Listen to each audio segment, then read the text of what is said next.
Assalomu alaykum, hurmatli anglag'uvchilar.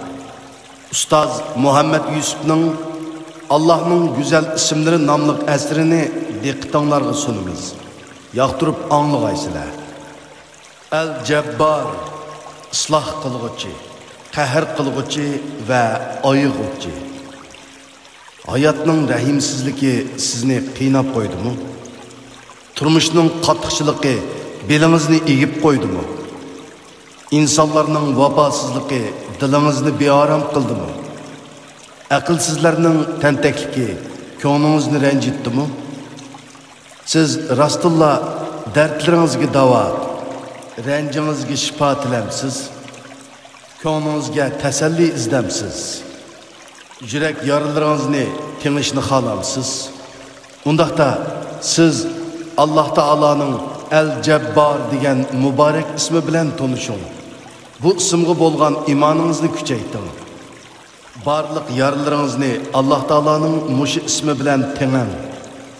Chunki Alloh taolaning Al-Jabbar degan muborak ismining ma'nilaridan biri bandalarining yurak yaralarini tang'uvchi, har xil og'riqlarga shifolik berguchi, dillarga tasalli berguchi deganlikdir. Arab tilida tengikni qo'shtirnoq ichida deydi. Tang'uvchini Jabir deydi. Jabbar degan so'z, Jabir degan so'zning mubolag'a shakli bo'lib, hamisha tangdigan deganni bildiradi. Alloh taolaning Al-Jabbar degan muborak ismi Qur'oni Karimda mundaq 3 xil ma'noda kelgan. Rahim shafqat qilish va kuyunish ma'nosida kelgan bo'lib, Alloh taolaning ojizlarni yo'laydiganligini, ranjiganlarning yurak yorlarini o'zining rahim shafqati bilan tanıdigan, kasallariga va barliq dardlarga shifolik beradiganligini ifodalaydi.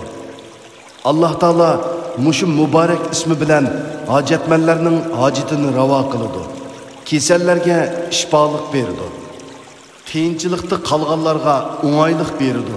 Shunga biz namozlarimizdagi 2 sajda orliqida ey Alloh, gunohimni mag'firat qilgin, menga rahim qilgin, yaralarimni tang'in, martabamni yuqori qilgin, meni to'g'ri yo'lga boshlagin va menga rizq bergin deb duo qilishga buyurilgan. Kuch-quvvat ma'nosida kelgan bo'lib, Alloh taolaning o'zining kuchiga tayinib insonlarni azgan va ularga zo'rlik, zumbuluk qilgan zolimlarni yer bilan yakson qilib jazolaydiganligini ifodalaydi. Ustunlik ma'nosida kelgan bo'lib, Alloh taolaning jimi xalqiga ustun ekanligini, rahim shafqati va yordami bilan ularga yaqin ekanligini ifodalaydi. Alloh taolo bandalarining jismoniy va ma'naviy jarohatlarini tang'uvchi, shifolik berguchi va ko'ngillarga tasalli berguchi zotdir. Yiqilib ketish, teyilib ketish deganda kelishmasliklar yo'g'on qilsa insonlarning so'ngaklarini sundurdi. Ammo ahonat, dil azar, shafqatsizlik, xiyonat qatorliq qilmishlar insonning dillarini sundurdi. Yuraklari ezilgan, dillari sungan kishilarning dardini, yana shundoq yuraklari ezilgan, dillari sunganlar biladi.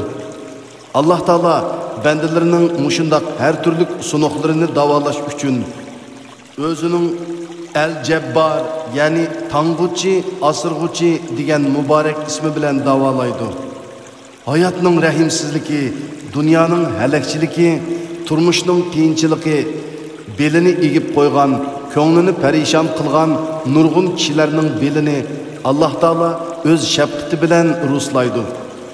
Ko'ngillarga tasalli berdi. Alloh taolo yo'qsullarga yordam qiladi, yetimlarning beshini silaydi, kasallarga shifolik berdi. Payg'ambar alayhissalom bizga 2 sajda orasida va barliq duolarimizda ey Alloh, gunohimni mag'firat qilgin, menga rahim qilgin, yaralarimni tang'in, martabamni yuqori qilgin, meni to'g'ri yo'lga boshlagin va menga rizq bergin deb duo qilishni o'rgatgan. Yaralarimni tang'in degan duo gündelik turmuşumuzda nurg'unlagan ko'ngilsizliklar va kutilmagan kelishmasliklarga uchrab turadiganligimizni va bularning hammasida Alloh taolaning shafqatiga muhtoj ekanligimizni ifodalaydi. Biror dardmanni ko'rsangiz, uning dardiga darmon bo'ling. Biror muhtojni ko'rsangiz, uningga yordam qiling. Yig'ilganni ko'rsangiz, uning yeshini surting. Och qolganni ko'rsangiz, cho'qim uni to'yg'izing. G'amkinni ko'rsangiz, uning diliga umid shamini yiqing. Alloh taolaning siz orqali bandalarining yurak yorlarini temishiga sazovar bo'ling. Alloh taolaning sizni bu sharafli katta ishlarga ishlatganligidan xushal bo'ling. Bu siz uchun nima degan katta sharaf?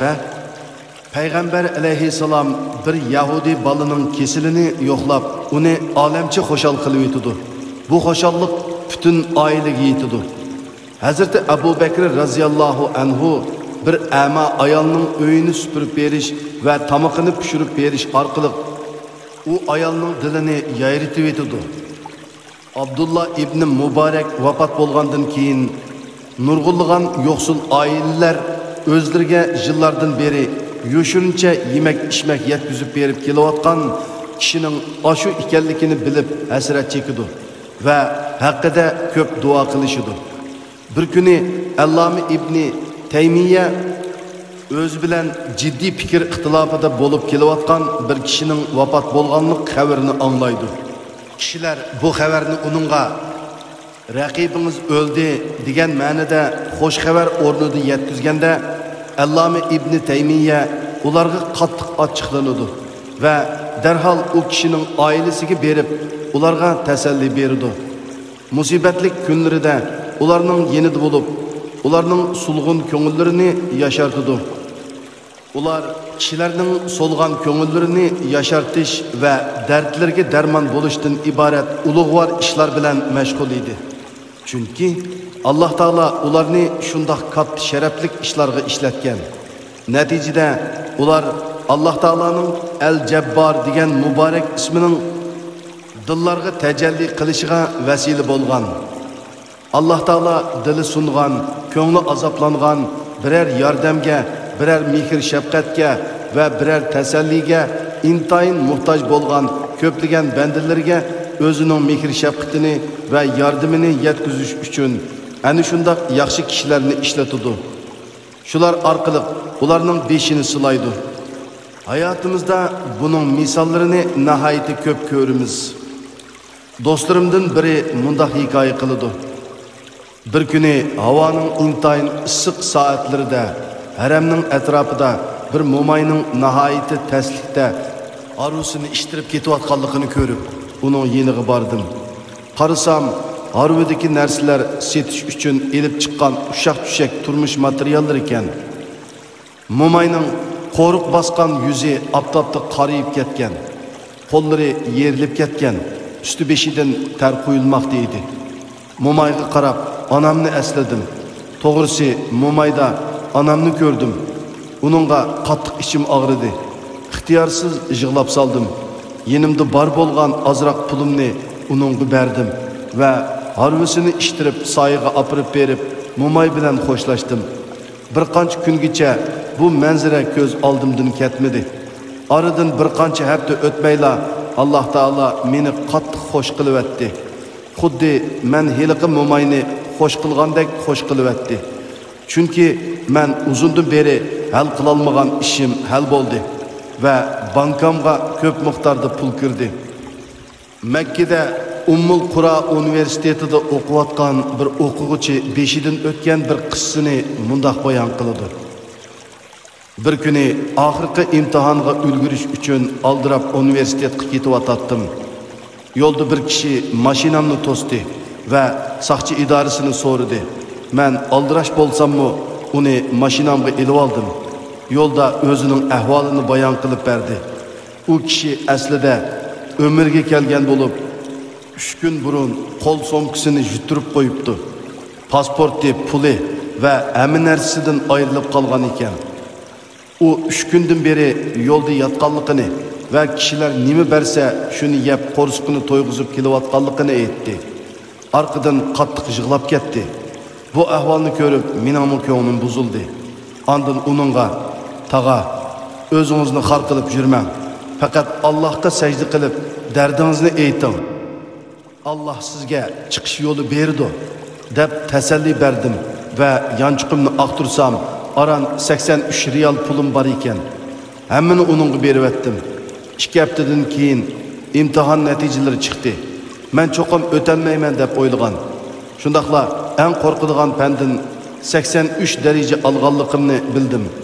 Ahvoldan biroz hayron qolgan bo'lsam-mu, Alloh taolaning bu iltifotidan bek so'yindim. Dunyoda hech qanday ish tasodifiy bo'lib qolmaydi.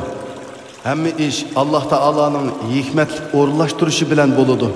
83 riyallik yordamning eng qiyin pandin 83 daraja elishga sabab bo'lganligi tasodifiylik emas. Balki Alloh taolaning yaxshilikka yaxshilik qaytarishidir. Atrofimizda nurg'un ishlar bo'lib turadi.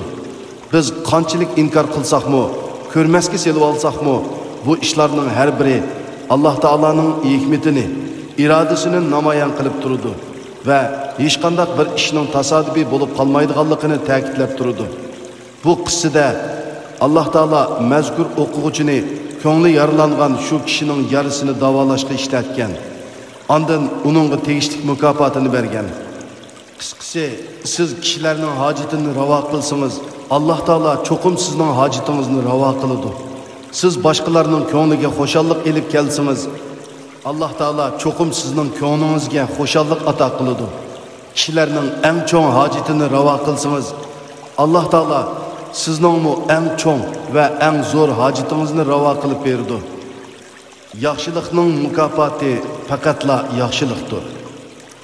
Alloh taolo biror bandasining dardlariga davo, ranjiga shifo bo'lishni xolisa, xohlaganini qiladi. Bedeli qanchalik bo'lib ketsin, qilchi parvo qilmaydi. İnsaniyetning iftixorlik ulgusi Hazreti Muhammad alayhissalom Taif shahridan muborak putlaridan qon oqqan holda g'amkin qaytib kelgan vaqtida Alloh taolo uningga Jibrilni avatib, agar xohlasang sana tosh etib aziyat bergan Taifliklarning ustiga Aqshabayn teg'ini bostiraman degan. Alloh taolo biror bandasi uchun dunyoni va uningdagi hamma narsani halok qilib yetalaydi. O'z vaqtida Nuh alayhissalomning qavmi uni masxara qilib, ko'ngliga azor berganda, Nuh alayhissalom Alloh taologa iltijo qilib, "Men rostilla ularga teng kelolmadim. Menga yordam qilgin" degan qavmiga qarshi yordam tilagan.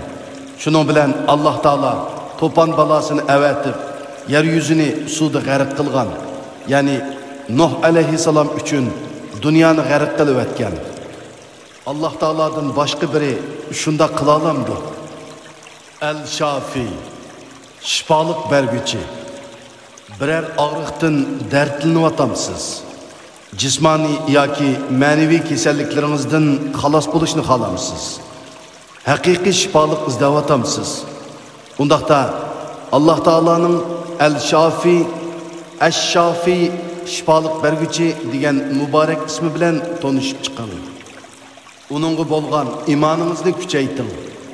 Alloh taolaning bu muborak ismini vasila qilib, o'zingizning yoki bola chaqalaringizning va yoki qarindoshlaringizning ranjiga shifo, barliq dardlarga davo tilang. Navoda Alloh taolo sizga va siz uningdan shifolik tilagan kishilaringizga o'zining Ash-Shafi degan muborak ismi bilan muomala qilsa, kasaldan asar qolmaydi. Chunki Alloh taolo kasallikni saqlag'uchi, uning shifosini, shifo tepishning sabablarini yaratguchi va xohlagan chaqda sabablardan behojat qilg'uchi zotdir. Alloh taolo xohlasa biror sabab bilanla shifolik beradi. Xohlasa eng oddiy sabab bilanmi shifolik beradi. Xohlasa sababsizmi shifolik beradi. Xohlasa qilingan sadiqining yuzsidan shifolik beradi. Xohlasa tavba istig'forning sababi bilan shifolik beradi. Xohlasa ibodat va duolarning soyasida shifolik beradi. Xohlasa banda hech ish qilmasimi öz fazlidan şifolik berdi. Chunki Alloh taolo şifolik berguchidir. To'g'ri sabab bizdan, şifa Allohdan bo'ladi. Alloh taolo şifolik berishni xohlamasa, dunyoning barliq sabablari hech bir ishga yaramaydi. Kasallarni Alloh taolo saqaytishni xohlamasa, dunyoning eng usti doktorlarimi saqayta olmaydi. Alloh taolo saqaytishni xohlasa, har xil sabablar bilan yoki hech bir sabab qilmasdan saqaytadi. Biz har qanday bir kasaldan saqayish uchun sabab qilishga buyurilgan. Sabab qilish dunyoning qonuniyati va Alloh taoloning amri. Kasallar normalda doktorga ko'rinish va davolanish bilan saqaydi. Ammo ba'zi kasallar duo bilan, ba'zisi sadiqi bilan, ba'zisi tavba istig'for bilan saqayib qoladi. Amaliyotda bularning hammasi sabab doirasiga kirdi.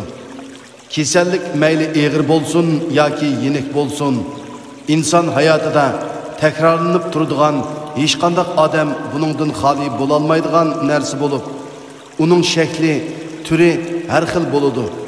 İnsandaki en çoğ yo'qotish o'lim bo'lsa, takrorlanib turadigan kichik yo'qotish kasallikdir. Chunki o'lim jondan ayrilish bo'lib, bu dunyodagi hayotlik sahnasidan butunlay yo'qolishdir. Ammo kasallik mag'durdan ayrilish bo'lib, asliga kelish ehtimoli ko'p bo'ladi. Kasallik bir tarafdan o'limga o'xshab ketadi. Chunki kasallik insondagi faoliyatchanlikni o'ldirib, uni o'z holi bilan o'ltirishga yoki yetishga majbur qilgandek, o'lim insonni harakatdan butunlay to'xtatib, uni qabrida ta qiyomatga qadar yetishga majbur qiladi. İnsonning beshidan o'tadigan nurg'un ishlar o'limga o'xshab ketadi. Masalan, uyqu, kasallik degandek, insonning beshidan o'tadigan har bir hayot bosqichi bizga o'limni eslatadi. Masalan, yoshlik bolalikning o'lganligini, qarilik yoshlikning o'lganligini eslatadi. Lekin inson hech o'ylab ko'rmaydi, ibrat olmaydi, o'zini o'lmaydigandek his qiladi. Kasalni saqlag'uchi Alloh taolo va uningdan shifolik berguchimi Alloh taolodir. Alloh taoloning kasallikni iroda qilishida ko'plagan hikmatlar va sabablar bo'lib, shularning biri insonning o'z ojizligini his qilishi va yaratuvchining qudratiga qoyil bo'lishi uchundir. Alloh taoloning bizni kasalga mubtalo qilishining nurg'un sabablari bo'lishi mumkin. Masalan, bizni haqiqatga qaytarish, takabburlikdan voz kechkizish, kasallarning oliga yetkizish, savrimizni va rozimanligimizni sinash qatorliq nurg'un sabablar bo'lishi mumkin.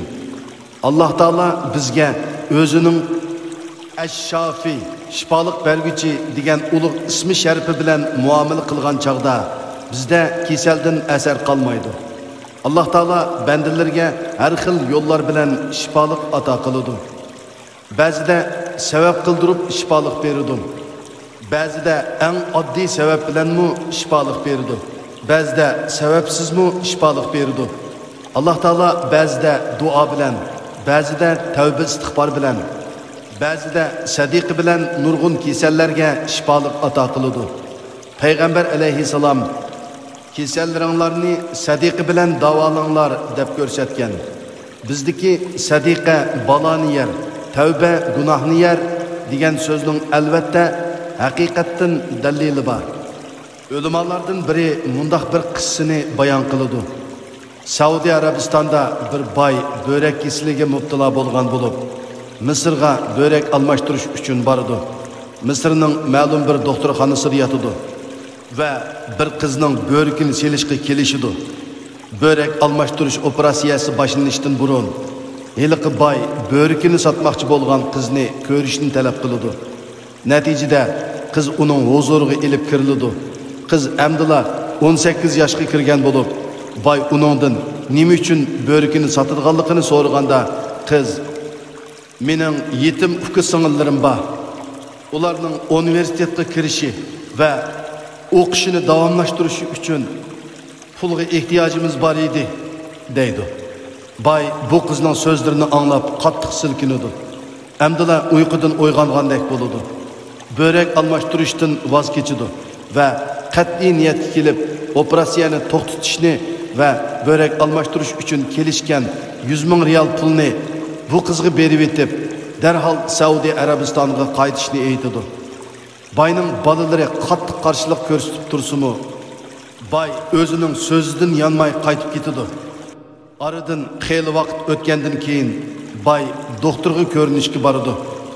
Tekshirish natijasida bayning böriki qaytadan ishlashga boshlagan bo'lib chiqadi. Doktorlar buningga ishonolmay qoladi. Chunki ular bayni börek almashtirishga tavsiya qilgan va börekning qardan chiqqanligini analizlar bilan bildirgan doktorlarning o'zi ekan. Yana bir kitobda o'qigan bir qissa esimga kelib qoldi. Bu Yevropada yashaydigan bir musulmon ayolning qissasi bo'lib, u mundaq deydi: "Men rak kasalligiga giribtor bo'lgan bo'lib, davolash unum bermay, kasalning eng oxirgi bosqichiga berib qolgan edim. Doktorlar mening bir qancha oylik umrim qolganligini aytgan edi. Shuning bilan men haramga berib, umri qilib, gunohlarimning mag'firatligini tilay va o'limga tayyorlik qilay deb Makkaga bordim. Umri qilish asnosida yashashga bo'lgan umidim paydo bo'ldi. Shuning bilan barliq umidimni Alloh taologa bog'lab duo qildim. Kesilimga shifolik tiladim. Men haramdan qaytib uyimga kelib, bir qancha haftadan keyin doktorga ko'rinishga bordim. Doktor bir qancha analizlarni olgandan keyin o'zi hayronlik ichida menga kesilim yo'qligini aytdi. Men dastlab ishonmadim. Doktor qayta shundaqligini aytgandan keyin Alloh taologa chin yuragimdan hamd sana aytdim. Sajda qilib, buxodan chiqqudek yig'ilib olish uchun namozgoh izlashga kirishdim. Alloh taolo Ash-Shafi degan muborak ismi bilan muomala qilganda sababga o'rin qolmaydi. Chunki Alloh taolo u chaqda sababni amaldan qoldirgan bo'ladi. Shunga siz chin qalbingizdan ya Alloh, ya Shafi deng. Allah razılıqını ko'zlab qilgan unutilmas yaxshi amallaringizni Alloh taolaning muborak ism sifatlarini vasila qilib Alloh taolaga yalvuring. Yunus alayhissalom qilgan buni duoni qiling. Ey Rabbim, sendan boshqa haqiqiy iloh yo'qdir. Seni jimi kamchiliklardan pok deb ta'riflayman. Haqiqatan o'zimga zulm qilguvchilardan bo'ldim. Ayyub alayhissalom qilgan buni duoni qiling. Haqiqatan meni bala, ya'ni qattiq kasal o'rib oldi. Sen marhamatliksan. G'orga solinib qolgan 3 kishi o'zlarining Alloh uchun qilgan eng yaxshi amallarini vasila qilib duo qilgandek, sizmi yaxshi amallaringizni vasila qilib duo qiling. Mikrofon oldida Qaraxon